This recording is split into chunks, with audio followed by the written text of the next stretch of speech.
Spoštovani gledalci in spoštovane gledalke, lepo pozdravljeni v oddaji Na glas. Tokrat bomo govorili o izgorelosti, pravzaprav o preventivi, o prvih znakih in nenazadnje tudi kako jo ozdraviti in si pomagati, da pridemo nazaj spet v stare tirnice ali pa popolnoma nove.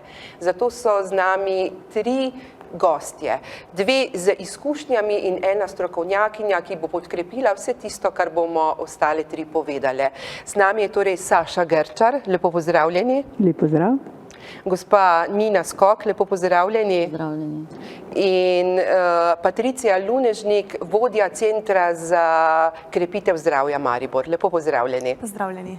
Vi ste na nek način pravzaprav novi v tej vlogi, kaj ne, da prevzeli ste pred kratkim. Tako, novo leto, novi izzivi in to je tudi en nov izziv zame, tako da Center za krepitev zdravja z novim letom stopa, v novo leto stopa z novim vodstvom. Gospa Gerčar, takole govorili bomo o izgorelosti. Nenazadnje ste vi dokaj odprta oseba, bomo rekli, spremljamo vašo zgodbo lahko preko spletnih družbenih omrežjih. Marsikaj se je v življenju zgodilo pri vas, pa bi mogoče takole najprej orisali, s čim se pravzaprav ukvarjate in ste se ukvarjali. Bom najprej začela, s čim sem se ukvarjala, da bom šla nazaj v leta mojega izgorevanja, ker izgorelost se ni zgodila čez noč, ampak se mi je dogajala, ne da bi se zavedala. Takrat sem bila direktorica v nekem manjšem podjetju v lasti Američanov, že 17 let in vajena hiperaktivnega življenja. Zdaj, po izgorelosti, sem pa, pravzaprav, ko sem se končno zavedala, kam grem, sem presekala in popolnoma spremenila in svojo poslovno in tudi zasebno pot. Jaz pravim, da pravzaprav sem spremenila vse, samo žab pa sina sem obdržala. No, zdaj sem pa ilustratorka. Se pravi, šli ste resnično, tako kot ste rekli, iz nekega hiperaktivnega življenja v mirno, ustaljeno tudi življenje? Pravzaprav sem si mislila, da sem šla, spremenila sem, kar se je le dalo, da bi šla v mirno, ampak ni samo od mene odvisno.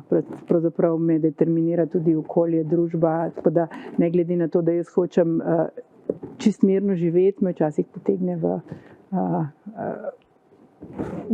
kako bi rekla, v turbulenco ali ne vem, kakorkoli. Bomo se o tem tudi še pogovarjali in se pravi ravno to, odkrivali znake in odkrili tudi, kaj ste se sami naučili in kaj lahko ostale naučite. Pa gospa Skok, kako pa je z vami? Tudi vaša pot je življenjska in poslovna je precej dinamična. Ja, jaz bi rekla najprej mogoče, da pri meni se je vse začelo okrog 20. leta, ko sem zbolela za Crohnovo boleznjo. Zdaj, ko je dejansko prišlo do te diagnoze, je kar nekaj časa trajalo, preden so mi to diagnosticirali. In potem se je ta pot, bom rekla, nekako začela, spoznavanje z nekim naravnim, drugačnim načinom življenja, joga in vse te zadeve, ki so stopile takrat v moje življenje, da sem si pomagala. In ta neka kalvarija, bom rekla, je trajala približno 2 do 3 leta in nekako sem se uspela spraviti v neko ravnovesje in ta Crohnova je tudi izginila, ker jaz pač stojim za tem, da pravim, da pač ni neozdravljivih bolezni, ampak so neozdravljivi ljudje. Tako da jaz mislim, da se vsaka stvar, če je nekako prišla, se da uravnovesiti pa pozdraviti.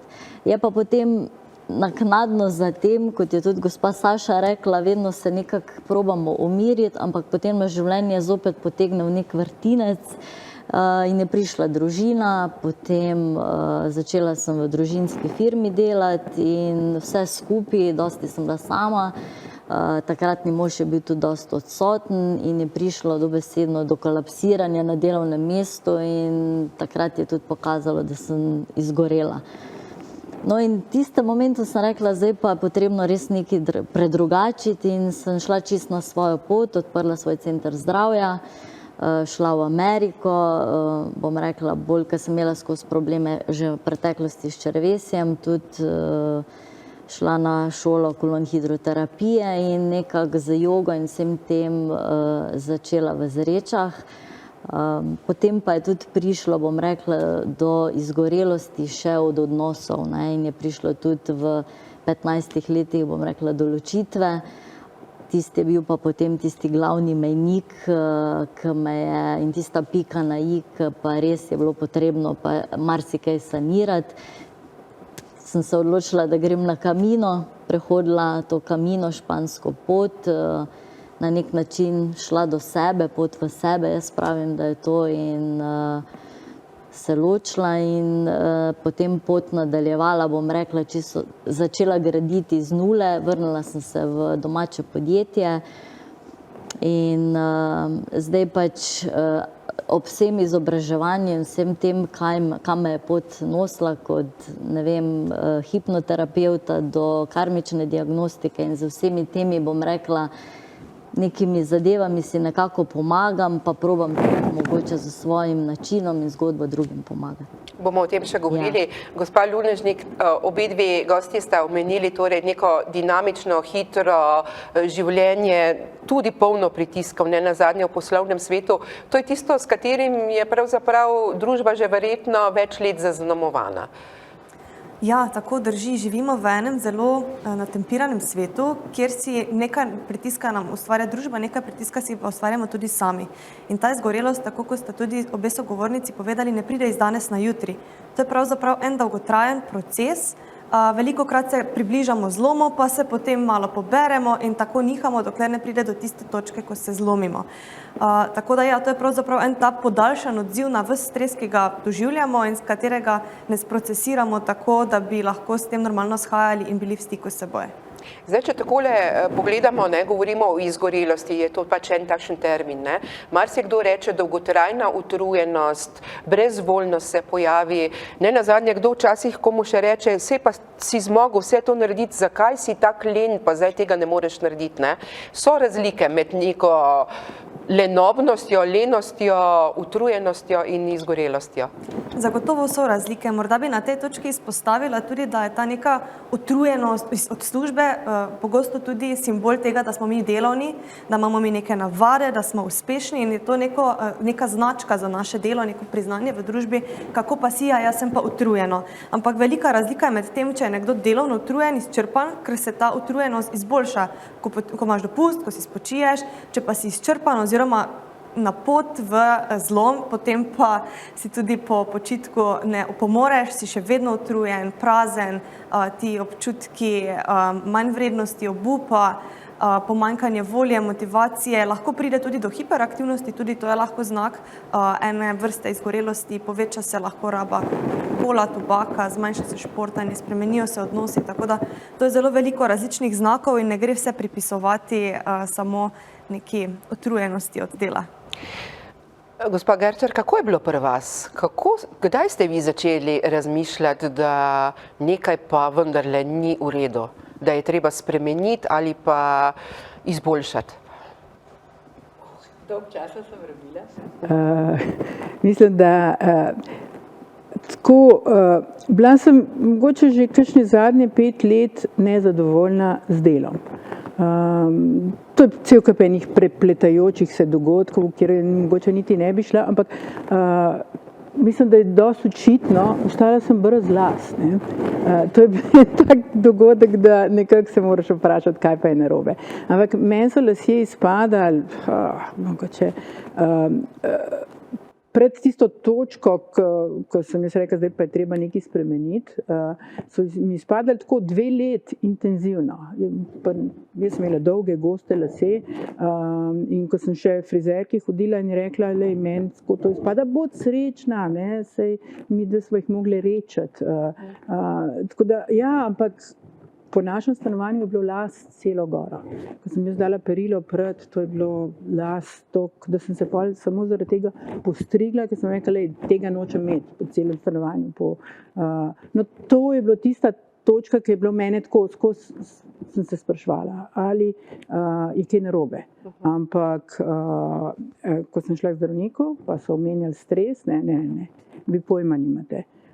To samo rečejo zdravniki, takrat, ko ne vejo, kaj bi drugega rekli. In jaz sem si blazno želela, da bi mi nekaj našel, ne? Tukaj nekaj, pa to zrežejo, zašijejo in jaz sem okej, ne? To je tisto, ne, kar dostikrat rečemo, ne, psihološke težave ali pač nekako v tej povezavi, ne, so tak z roko zamahniti, ne. Fizično, se pravi, nekaj izrezati, odpraviti, iskanje vzroka, bomo to rešili in bo vse popravljeno. Tako. In jaz sem se res otepala te diagnoze stres, ker sem bila prepričana, da je stres izhaja samo iz preveliko dela. Jaz pa se nisem zavedala, da pravzaprav nisem veliko delala, bom rekla. Jaz sem bila navajena od svojega otroštva veliko delati. In vsakič, ko sem bila starejša, bom delala še več, ker sem še močnejša. Potem sem pa padla že v tisto obdobje, ko si pa mečkan gre navzdol, ne? Po 40 pa več nisi tako. Jaz sem pravzaprav pri 47 bila v tem najhujšem obdobju, ne? Ampak jaz bi še več. S tem, tako so mi rekli, ja, stres, ne, kako, ne, po 17 letih istega dela, direktovanja, se to ne delam fizično, se to ne more biti preveč dela, no? Ampak stres sem pa ugotovila, da je čist nekaj drugega, no? Gospa Skok, omenili ste prej kar nekaj prelomnic v življenju, ne glede na to zdaj, ali so pozitivne ali negativne, pravijo, da eno in drugo povzroči stres. Kako je bilo pri vas to soočanje, mogoče s stresom ali pa s spremembami?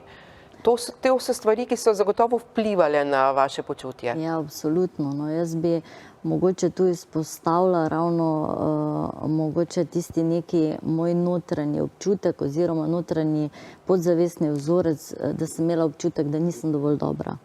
In pri meni se je vse nekako okoli tega vrtelo in to delo in konstantni stres in to, hotela sem biti najboljša mama, najboljša poslovna ženska, najboljša žena, pridna punčka, dobesedno. In v tem smislu sem prišla do točke, ko sem rekla, ok, neke stvari v življenju ali pa tiste, ki sem si želela ustvariti, družino, neki stabilni dom, bom rekla, neki določen status, službo, redno, jaz sem bila pa nesrečna. Nekaj je manjkalo in ko sem prišla do te točke, stara sem bila takrat 33 let, se spomnim in sem v bistvu sama sebi rekla, Nina, a je to življenje, ki si ga želi živeti? Mogoče navzven je izgledalo idealno. Je vse super, ne vem, smo šli na potovanje, služba, vse je delovalo. Jaz sem pa v bistvu noter bila razklana, zdrobljena, nezadovoljna, utrujena. Na nek način se je to potem samo stopnjevalo in prišlo do točke, da je enostavno vsaka stvar, ki sem se na nek način lotila, ki me nikoli ni bilo strah neko stvar aktivirati, kot da bi imela roke in noge zvezane in enostavno vse, kar sem naredila, ni bilo to. No. In to je bila neka taka prelomnica, da sem se potem malo bolj za temi podzavestnimi vzorci, to, kar prinesemo tudi od staršev, to, kar vidimo, da nekako nisem želela to dati naprej, mogoče mojima 2 sinovoma, čeprav pa sigurno na poti delamo napake, pa nikoli ne bo tako, bi moglo biti, ampak vsaj nekako, če jih ozavestiš, je vse nekako pol v prihodnosti lažje. No? In otroci ne rabijo mogoče po istem vzorcu iti, ker ti pokažeš in si jim ti vzgled. Ne?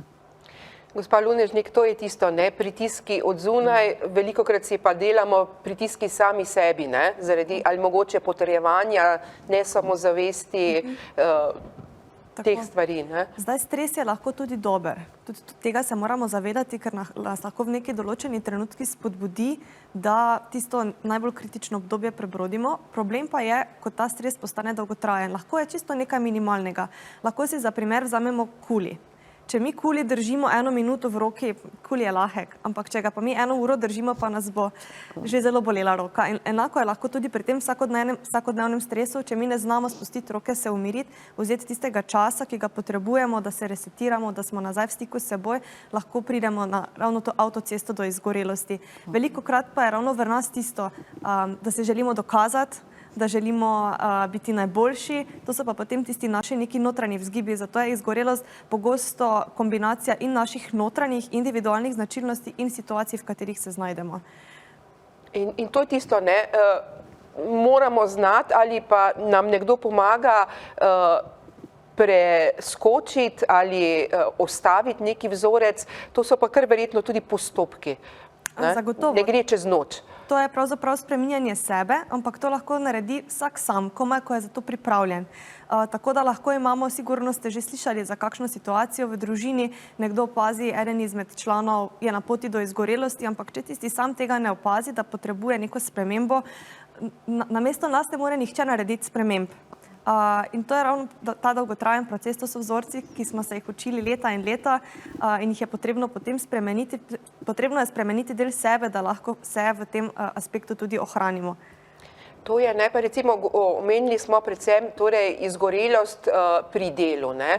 Gospa Skokova je omenila tudi izgorelost oziroma težave, kakorkoli pri odnosih, ne. Tudi na tem področju, ne samo poslovnem, ne, lahko pride do izgorelosti. Zagotovo. Najpogosteje sicer izgorelost povezujemo z nekim delovnim okoljem, ker je tam tudi nekoliko bolj izrazito, lahko se pa pojavlja v različnih situacijah. Težko je to posplošiti, ker je odvisno od posamezne situacije, od posameznika, ker tudi ljudje različno se srečujemo z določenimi situacijami, različno gledamo na določene situacije, različno gledamo nase in na svoje dejanja, tako da tukaj je zelo težko posplošiti, absolutno pa obstaja tudi izgorelost v domačem okolju. Gospa Gerčar, rekli ste prej, torej zdravniki, drugi so vam govorili, to gre za stres, ne? Pa ste sami vedeli, kako potem se lotiti tega, ne? Ker najbolj enostavno je reči, reši se stresa, ne? Kako to odpraviti? Najlažje je reči, ne? Najlažje je reči, mislim, najprej sem se mogla pravzaprav sprijazniti, da je to. Potem, ko sem sklenila, da bom prenehala delati v službi, kjer sem bila zaposlena, so se stvari začele avtomatično izboljševati. Jaz sem sicer prekinila delo iz tistega obupa, ker več nisem mogla nič drugega. Imela sem, med drugim je gospa Nina rekla, da je imela težave z Crohnovo boleznijo. Jaz sem imela diagnosticirano ulcerozni kolitis. Tudi tega sem se rešila.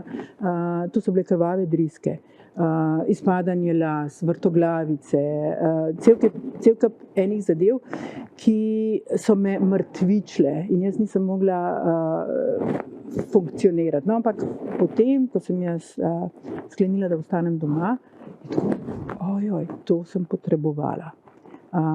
In to je meni dal znak, da moram začeti nekaj na tem delati. No. Potem je bilo pa tako, mož, na primer, ko sem spet padla v kakšno krizo, ne, sam sprosi se.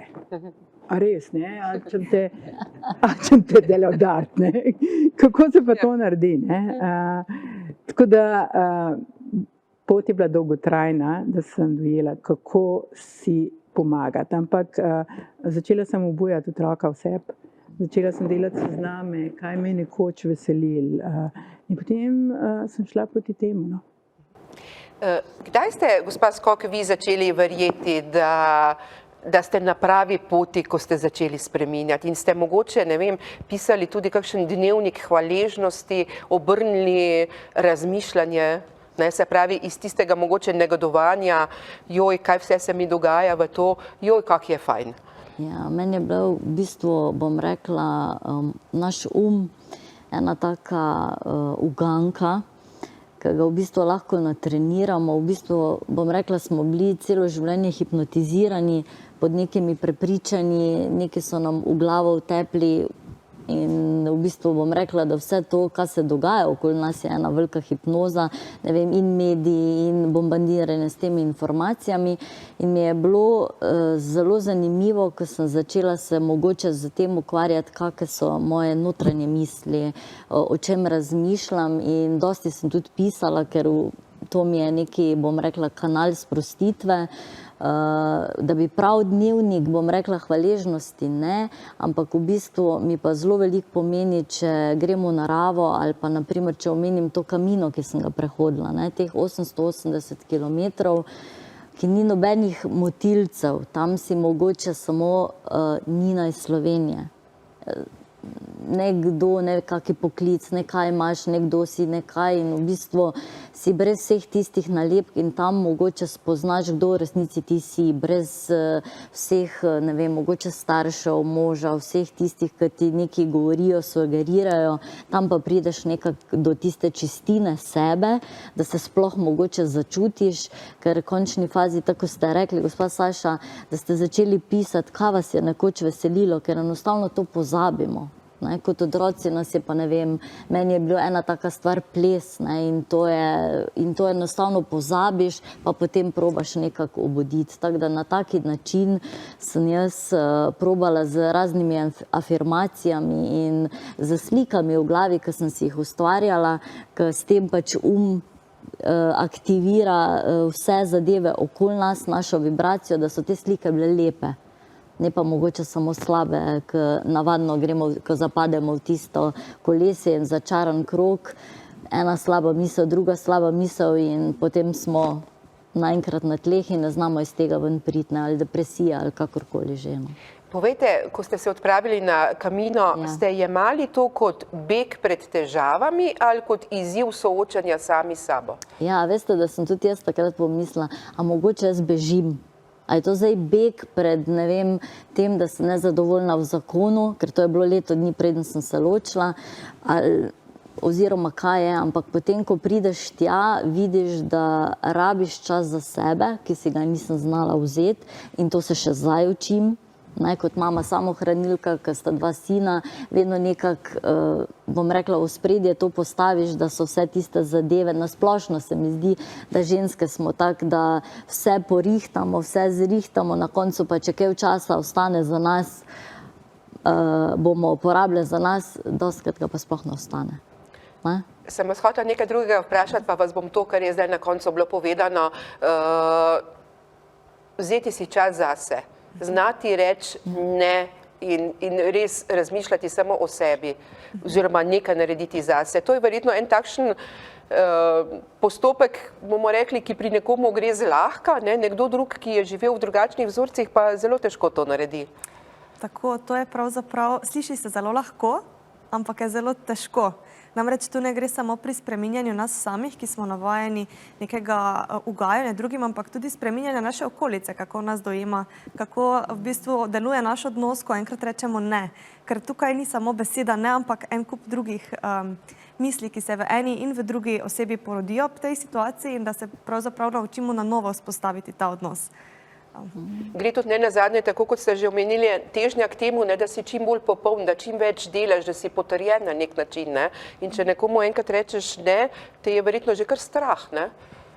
Ja, zato ta beseda ne je zelo tako močna in je treba tudi veliko notranje moči, da nekdo postavi na svoje prvo mesto to, kar misli, svoje občutke sebe, ampak zato je potrebno tudi poznati sebe in svoje želje, svoje meje, kar pa je dolgotrajen proces.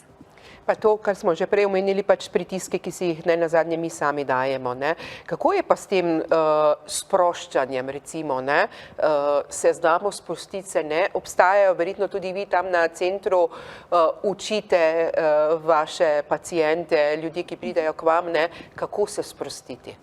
Ja, pravzaprav je zelo pomembno, da vemo, kaj nas sprošča. Vsakega sprošča nekaj drugega. Obstajajo določene tehnike sproščanja, ki se jih lahko tudi v sklopu teh delavnic, ki jih izvajamo v našem centru za krepitev zdravja, naučimo, ampak vsak je nekoliko drugačen in vsaka tehnika ne odgovarja, tudi mogoče enemu določena tehnika odgovarja v enem delu življenja, v drugem pa ne. Tako da tu je spet pomembno to prakticiranje, to je pravzaprav tudi vaja, da bolj kot to prakticiramo v tistem trenutku, ko potrebujemo, da nas to dejansko sprosti. Lahko pa je sproščanje tudi, ne rabi biti zdaj to kakšna dihalna tehnika, ta je najbolj pogosta in najbolj uporabna, lahko pa tudi poslušanje glasbe, lahko je to tudi sprehod v naravi, lahko je to preprosto tišina. Tako da, kaj je tisto, kaj nekoga sprosti, pa ve samo vsak sam. Podobno je torej z meditacijo, ne? Ko nekdo reče, uleži se, poslušaj to in to glasbo, lahko zelo, ne? Nekoga lahko pa to prav ob živce spravi. Ne? Drži. Ne? Tako bomo za trenutek se malo odahnile, na vrsti bojo namreč oglasi, potem pa bomo nadaljevali s temo in se predvsem mogoče lotili tega, torej izzivov, ne? Se pravi, probleme smo razrešili, smo ugotovili, kakšni so, kako pa zdaj naprej. Ne? Tako da, dragi gledalci in gledalke, ostanite z nami, kaj kmalu se vrnemo, na vrsti so pa, kot rečeno, oglasi.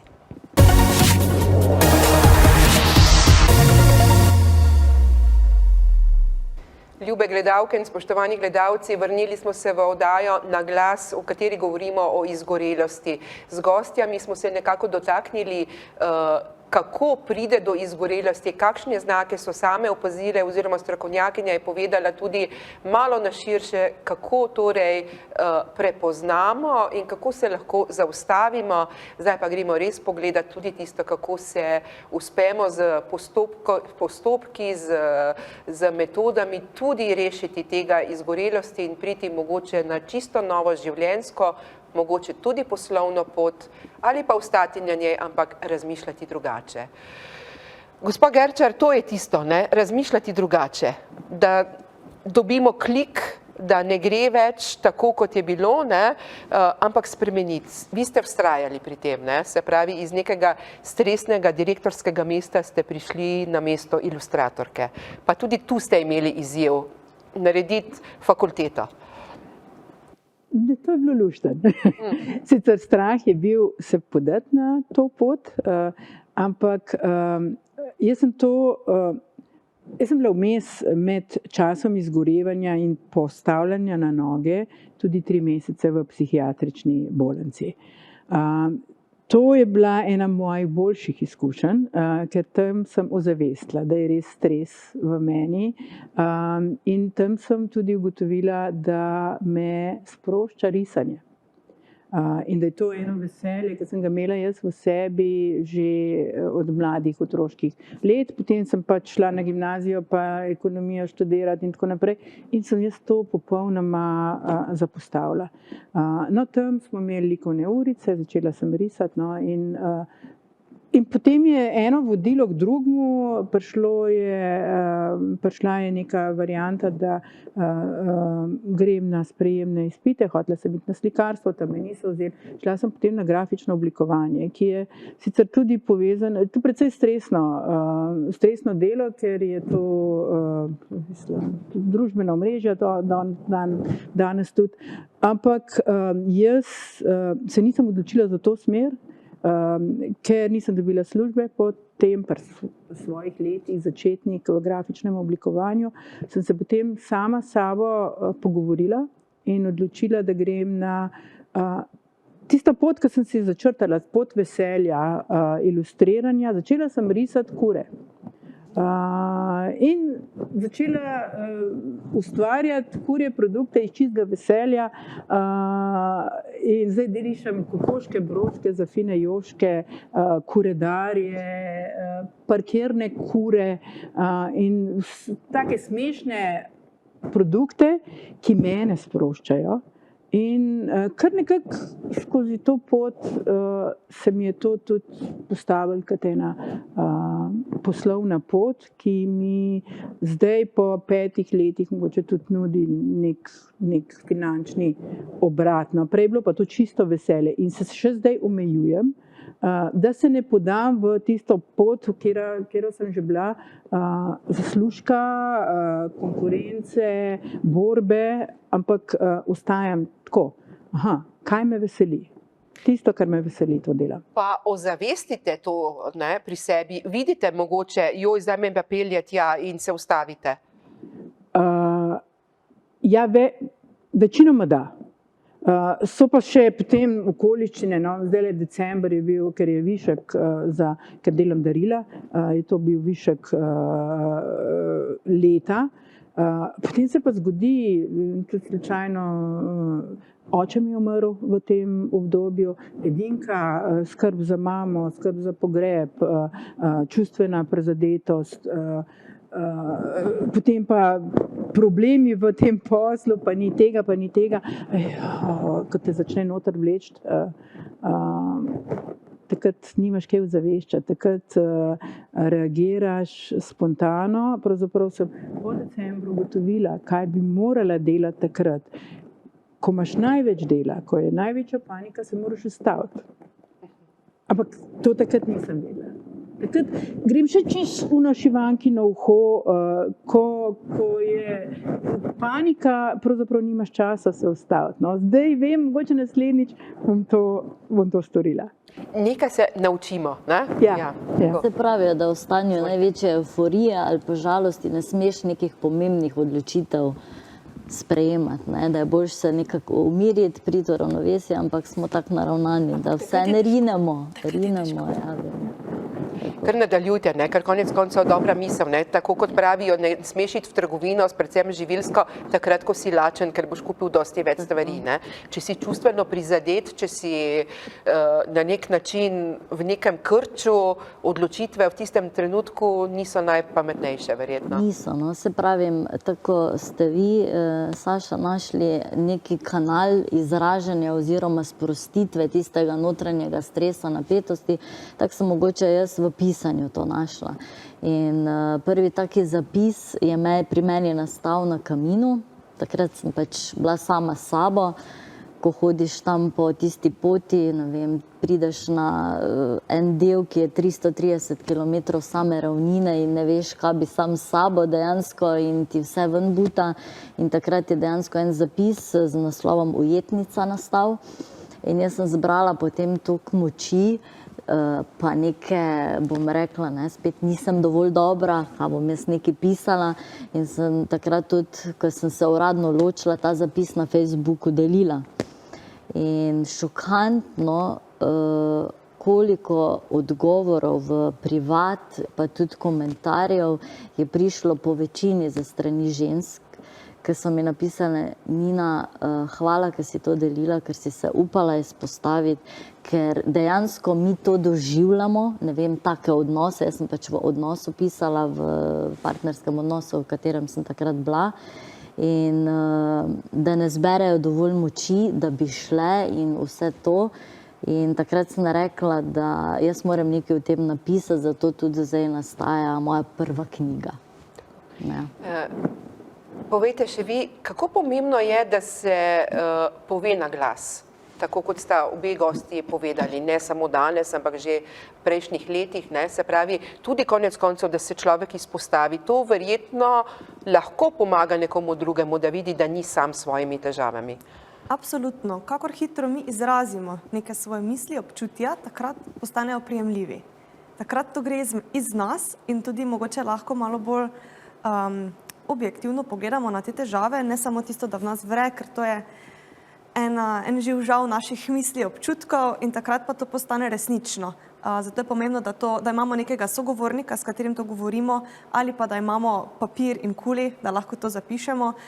Vkolikor pa čutimo to moč, da smo pripravljeni se izpostaviti, je to zagotovo dobrodošlo. Namreč to nam pomaga, da si ustvarjamo neko svojo novo pot, svojo novo realnost, da nas tudi okolica začne drugače dojemati, kot so nas dojemali prej, in pa hkrati, da dajemo nekomu drugemu morda podporo, da se tudi drugi lahko izpostavijo, da ustvarimo neko varno okolje, da želimo čim večjim ljudem omogočiti, da se srečajo s seboj in da ozavestijo to, kar se dogaja znotraj njih. Takole v začetku oddaje ste omenili, da lahko vodi ta izgorelost pač v različne težave, ne nazadnje tudi v neko odvisnost. Ne? In pri odvisnikih je verjetno potem ravno to tudi, ne, da najdejo nek izzive, neke ustvarjalnost, nekaj tistega, kar so radi počeli, kar sta obedve povedali, ne, že prej gostje, ne, se pravi, nekaj, kar si v preteklosti našel, ali pa nekaj na novo, ne, se pravi, verjetno se je treba začeti ukvarjati z nečim, da te ne preplavijo določene misli. Potrebno se je ukvarjati z nečim, kar nas veseli. In poiskati to, kar nas veseli, ker tisto nas bo tudi sprostilo in bo nam dalo neke pozitivne občutke, in da se ne sučemo v tisti neki spirali negativnih misli, nekih pritiskov, ker tisto nas zelo hitro potegne vase. Veliko se nas bolj dotakne neka negativna situacija kot pozitivna in zato je zelo pomembno, da v sebi prepoznavamo tiste znake, ki nam kažejo, ok, to je preveč obremenitev, nekaj se dogaja. To so tako kot neke rdeče lučke, ki se nam pokažejo in je zelo pomembno, da jih prepoznamo, ker če jih ne prepoznamo in nam že gori cela armaturka rdečih lučk, po avto preprosto sam ročno potegno in takrat se zlomimo. Mi je zanimivo, ne, ker dajete te prispodobe z avtom in z avtocesto, ker dejansko je to na nek način. Peljemo se v eno smer, ne. Avtocesta nima kaj dosti izvozov, ne, to je tisto, sami se moramo verjetno odločiti, gremo potem na izvoz, pa si ogledati nekaj. Ne? Izvozi so, tudi postajališča so, ampak če jih želimo videti. Tako, ne. Lepo povedano, ne, da ne. Kaj vas je vaša, recimo, pot zapeljala v to? Vse skozi ste bili, poznam vas pač kot eno prvih twitteraš, kot prvih tistih blogerk, ne, ko mogoče mladi še niso niti vedeli, ne, da to obstaja, zdaj so pač vlogi bolj zanimivi, tako, ne, krajši tudi, ne, nazadnje. Vi ste pa vse skozi pisali, ne. Kaj vam ta interakcija pomeni? Vam pomaga? Ja, pravzaprav blog že takrat, ne, jaz sem bila takrat stara pravzaprav za začeti blogati, ne, in je en moj mlajši kolega začel s tem in sem ga takrat vprašala, kaj to je in mi je pomagal postaviti na WordPressu in to je bila takrat, blog je bil moja rešilna bilka. Jaz takrat nisem vedela, da sem v stresu, da nisem zadovoljna s službo, ampak jaz sem vsak dan, jaz sem takrat pisala vsak dan. Ko sem prišla domov, sem se usedla in naredila en zapis, ki ni bil, kaj sem jaz jedla, ampak take zgodbe, kot je gospa Nina omenila. In še danes me pisanje, kot smo pač rekli, sprošča, da dam ven.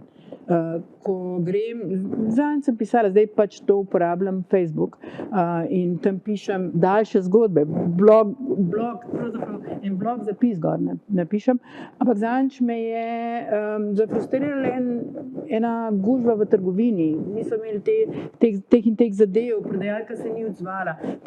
Sem prišla domov in sem zapisala en dolg zapis, ampak na smešen, na humoren način. In ko jaz to naredim na humoren način, sebe sprostim.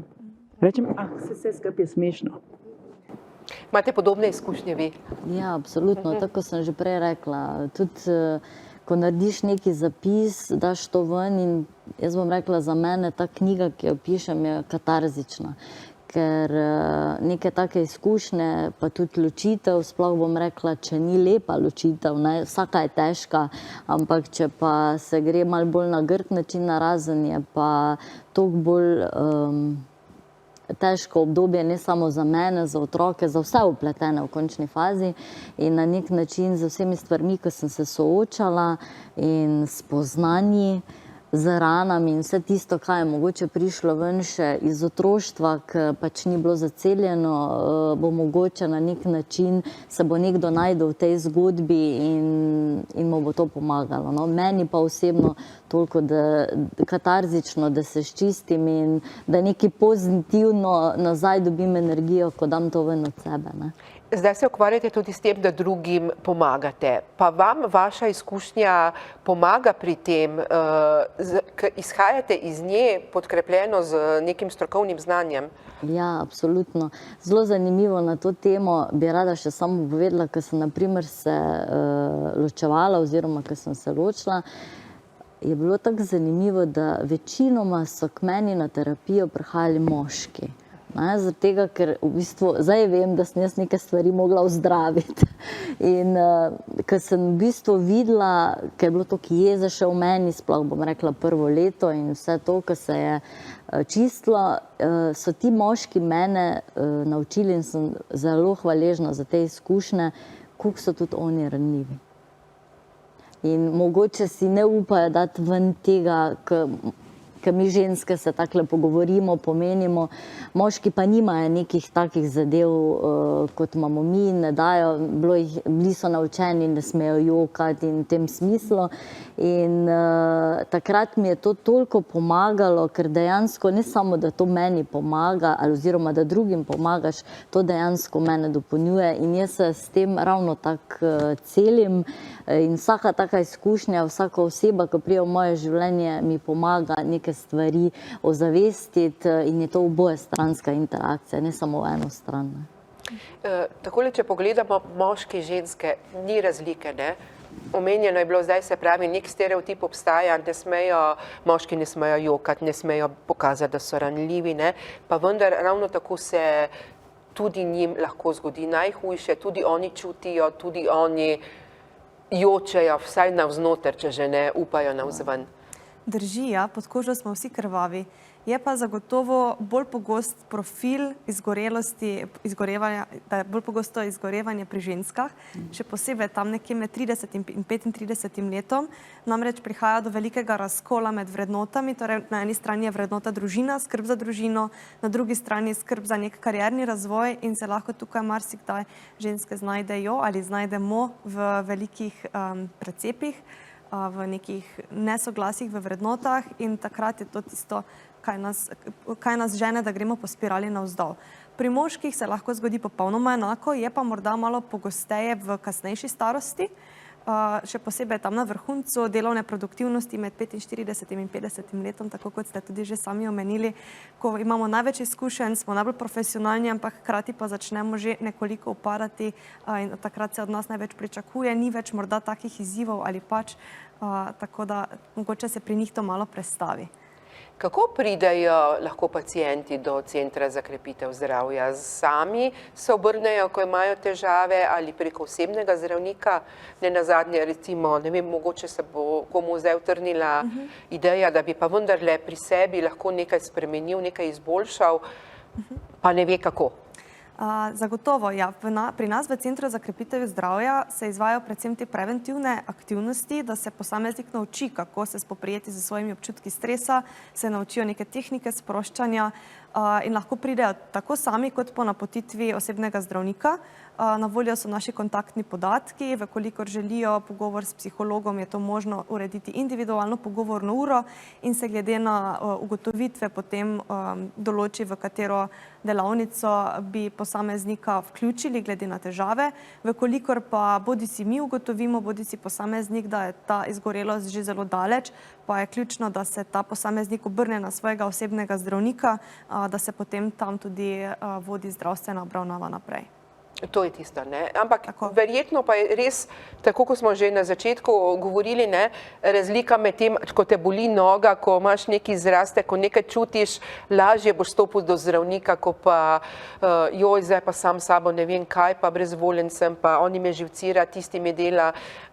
Ozavestiti mora verjetno človek pri sebi res, da potrebuje pomoč, da ne zmore sam, ne? Mu pomagate tudi pri tem. Tako, veliko ključa tukaj, ključ v tem je veliko pogovora. Pogosto pa pridejo do zdravnikov, posamezniki komaj, ko pridejo do tiste zadnje faze, do zloma, ko res ne zmorejo več, ko ne vidijo več izhoda. Takrat potem tudi potrebuje posameznik veliko dalj časa, da pride nazaj k sebi na to pravo pot. Zato je tako, kot sem povedala, ključno, da vsak pri sebi pozna tiste rdeče lučke in jih zna prepoznati in ugotoviti, kako se vrniti k sebi, kaj početi tisto, kaj ga sprošča, kaj ga veseli. In tukaj mislim, da je največ, kar lahko naredimo na preventivi, da zmanjšamo možnost, da pridemo do izgorelosti. Takole, časa imamo sicer še kar dovolj, ne, pa vseeno mogoče bi tako malo zaokrožile. Gospa Gerčar, vi zdaj že prepoznate pri sebi znake, ugotovite, kdaj ste na poti, ugotovite mogoče tudi pri komu drugemu, ker včasih smo, ko nismo čustveno navezani na nekoga oziroma čustveno odvisni od koga, lažje mogoče rečemo, hej, ne, na avtocesti si. Ugotovim že, vendar tudi iz svojih izkušenj vem, da čist nič ne pomaga. Če jaz rečem na avtocesti si ustavi se, ker je to podobno, kot je meni mož rekel, sprosti se. Tako da more človek priti sam do tistega koraka. Jaz pa recimo vidim, da pravzaprav skoraj da ni človeka, ki ne bi bil v tem. Ne. Se včasih komentirajo, on je pa zdaj izkoristil to zadevo, pa zdaj izdal knjigo, pa se bo medijsko promoviral, kaj, a res izgorel. Ne. Mislim, da skoraj da ni osebe v današnjem svetu, da ne bi imeli s tem težave. Ne.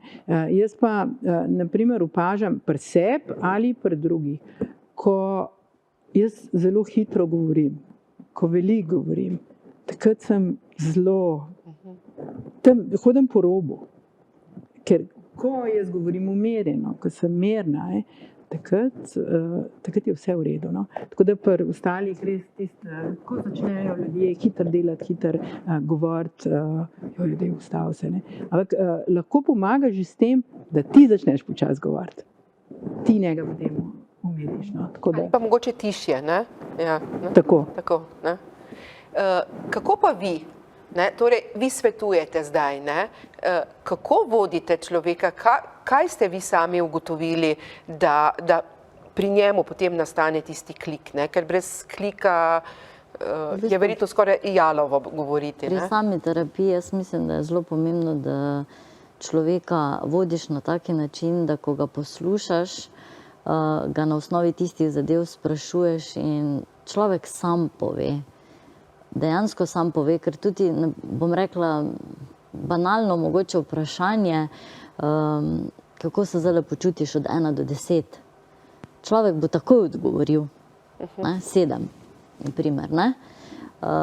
In dejansko vemo, ampak ko pa je toliko enih stresnih zadev okoli nas, ko se niti ne ustavimo, ko se niti malo ne umirimo, je pa zelo težko karkoli sam pri sebi, bom rekla, zaznati. Tudi sama pri sebi vidim, ko je sklop nekih dogodkov, situacij v življenju, ko pridejo, tako kot ste rekli, smrt ali karkoli drugega, ko se ne moreš na to pripraviti, si pač v tistem momentu noter, je takrat zelo pomembno, da na osnovi mogoče izkušenj, ki jih že imaš, že veš, kako ti telo odreagira, že veš mogoče, se bom usedel, pa bom nekaj zapisal, ker to me bo na nek način sprostilo ali pa, bom rekla, vrnilo bolj v ravnovesje. Predvsem pa poslušati sebe. Ampak priti do tega, da poslušamo sebe, je pa dolga pot, bom rekla. Zelo dolga pot in za vsako vedno nekaj novega odkrijemo v sebi. V vsakem nekem obdobju, kot, ne vem, računalniška igrica, ko osvojiš en level, greš na next level in je polno novih stvari, polno novih izzivov in se s tistimi spoprijemaš, dokler pač te zadeve ne osvojiš. Ne? In to neseš naprej, bom rekla, v next level. Tak da. Gospa Lunežnik, kaj pa ukvarjanje s športom, z rekreacijo, to, kar marsikoga sprošča? To je verjetno spet odvisno od tega, kakšen tip človeka si, ne? Ali boš se usedel na kavč pa razmislil, ali pa boš šel, ne vem, boksersko vrečo premlatiti, ne?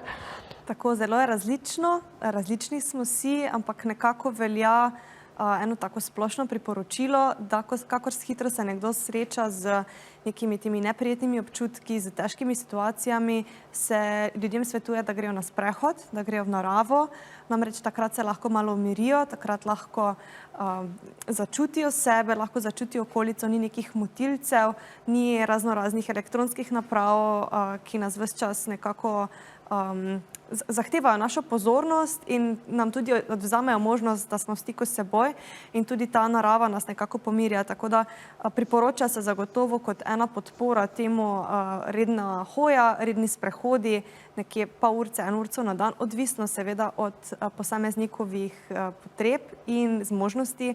Namreč lahko se doseže tudi kontraučinek, da zdaj pa moram na sprehod, zdaj pa moram to narediti zase in je to še dodatno breme in nas še bolj potisne v spiralo. Tako da to je zelo težko posplošiti. Pomembno je, da posameznik posluša sebe in sledi temu. In je nazadnje, da poišče pomoč, ne? Tako, to je tisto, kar želimo povedati, ne? Da nismo sami v tem, ne? Čeprav marsikdaj, vedve ste se verjetno počutile, kdaj, čeprav ste imeli družine in tako naprej, osamljene, ali kako? Pa ne. Ne? Ne, sem imela družino, sem imela podporo, tako da imela nekaj prijateljev, ki so ustrajali, da so najdeli pot do mene, čeprav sem jaz tako malo, pa kar nekaj objemov, ki so mi pomagali. Ki jih, kot pravim, ste malo tako naredili, ne? Se pravi, so morali oni vztrajati. So morali vztrajati, to so bili tisti ta pravi. Pri vas?